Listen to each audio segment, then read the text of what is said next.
If you stop these three things, the universe will be able to provide you with everything that you intend to manifest, want, or desire. If you have ever felt stuck in life, or you've tried doing your affirmations, your affirmation journaling, your meditations, or your visualizations, and nothing seems to work out, it doesn't mean that you are not manifesting, or it doesn't mean you are doing anything wrong. Because it's important to remember that we are always manifesting, whether it's something that we want or don't want, or whether it's just by default, by the programs that we're running in our subconscious mind. We're always emitting a frequency and we're always being met back with experience. The difference is that when we know about manifesting, we're trying to manifest specific things that we want. And sometimes it can be very difficult. Sometimes we find challenges and nothing seems to work out. And that can be because the universe isn't saying that we're not worthy. It's not because that we're lacking. It's because that we, without realizing it, are putting up barriers and blockages, self-sabotaging behaviors that's actually beginning to stop your manifestations from coming, even if they were just around the corner. So these three things I'm going to share with you in this video, I find are three of the most prominent things that block our manifestations from happening. And if you can relinquish these habits, you will find tremendous more amount of flow. Your affirmations will come to you that much quicker and easier, and you will actually find a lot more inner peace as well. So the first belief or block or barrier that we can have is the belief in lack.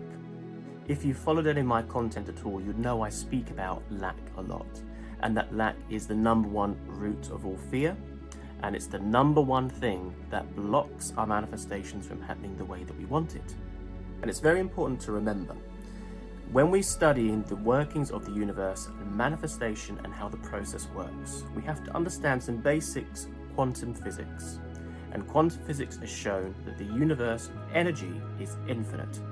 There is an infinite abundance in the universe. It all depends on the observer and the creator, the person who has the perceptions of how we define our reality around us. So you can think of the universe as like a mirror. We put out vibrations depending on our thoughts, depending on our feelings.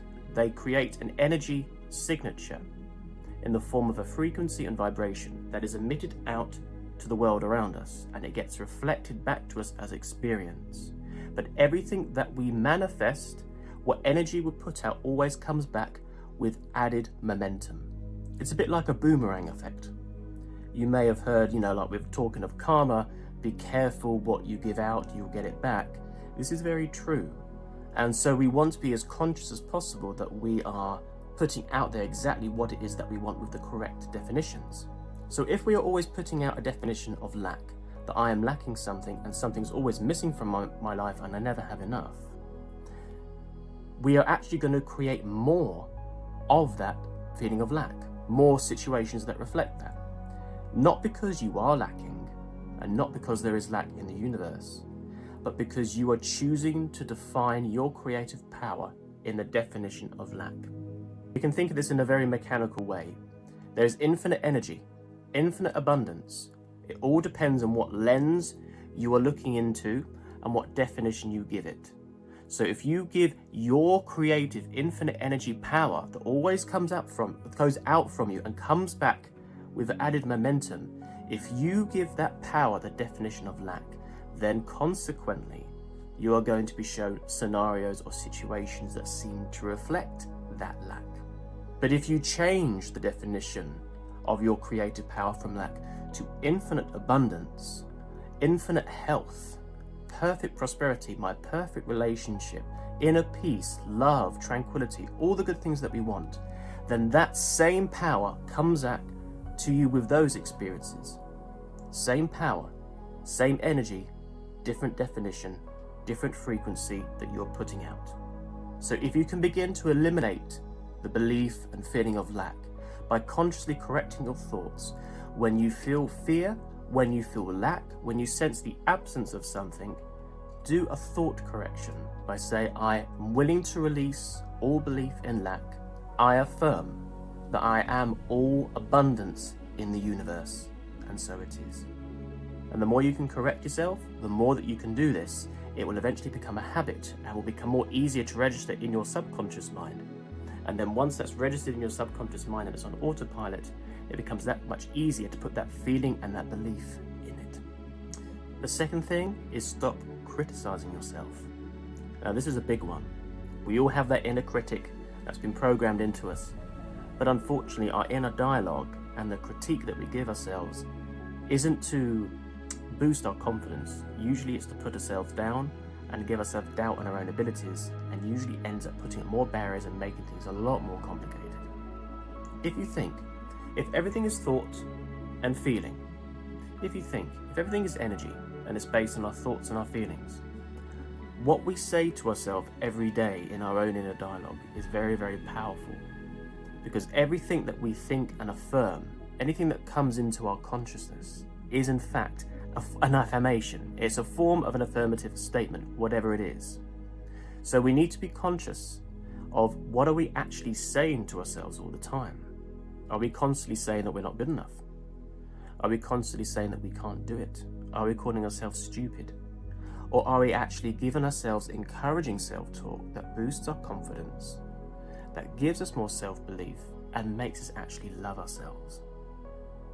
But if the first thing is true rather than the second, in that we're giving ourselves a lot of self-criticism, a lot of inner dialogue that says how good enough and stupid we are, we're not capable, then it's not going to increase our chances of manifesting what we want. Because first of all, that inner dialogue is going to make us think we are unworthy of what it is that we want and that we're not good enough.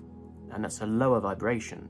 So the vibration that we are putting out, not only is it rooted in lack, but that is a much lower vibrational frequency than what we want to manifest.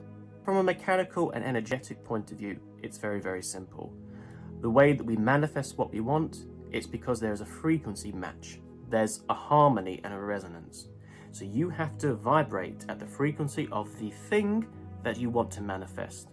And usually the thing that we want to manifest is some kind of improvement or enhancement to our lives. Therefore, you can say it rests at a higher vibration. So we need to step up our vibe to match that frequency. But if we're constantly giving ourselves lower frequency thoughts that we're not good enough, does this even work? I'm not worthy, I'm lacking, then we're not going to actually rise to that vibrational frequency. We're actually going to lower ourselves. And because, like I said earlier, we are always putting out a frequency and always manifesting. If we keep reinforcing the negative self-talk, which lowers our vibe, we don't stop manifesting. We still manifest, but we're going to be manifesting from this lower level. So we're going to be creating scenarios that just seems to reinforce our belief that we're not good enough. And then the vicious cycle begins.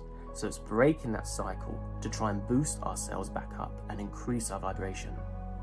And the key thing to do that is to stop criticizing ourselves, start loving ourselves more, encouraging ourselves, encouraging our belief in our abilities.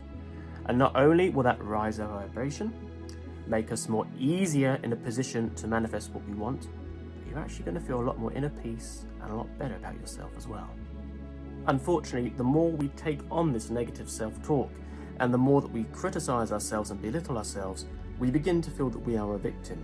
Remember here, we're also trying to step up our thinking to become empowered, positive creators of our life.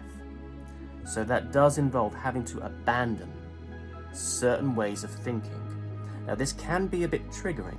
This is something that I've experienced as well, because we can take on so much trauma from certain experiences that have gone on in our life and certain beliefs that we have. And of course, our ego mind is very much identified in victimhood, in being the victim. But we're trying to break free from that now. We're trying to break free from that story. And by saying that, it doesn't take anything away from any troubling experiences that you may have had and difficult circumstances. But all I'm saying, there's an opportunity to try and shift our thinking, to step out of that victimhood mindset, to be in a position where no matter how bad things have seemed to be and how challenging things have been, we are in a position to change our perspective on it. And our future doesn't have to be how our past experiences was. Because we're going back to how I explained how energy and frequency works previously. If we maintain that we are always a victim and things are always out to get us, then that is living in the belief of lack. It's living from a place of fear, and it's a lower vibration. And if we carry that vibration and we're trying to manifest something higher, there's no wonder whether we're struggling to get to this level if we keep having our perception of ourselves lower down here.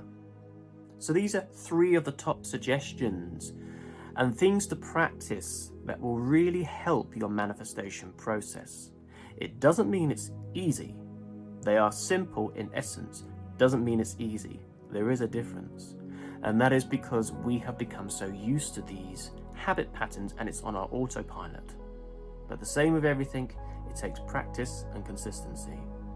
If you consciously correct your thoughts every time you believe in something in lack, and correct that and say that you are willing to release all belief in lack from your mind and being, and affirm that you are abundant, the more times you do that, the more it will register in your subconscious mind and become a belief with the feeling, and that is the power.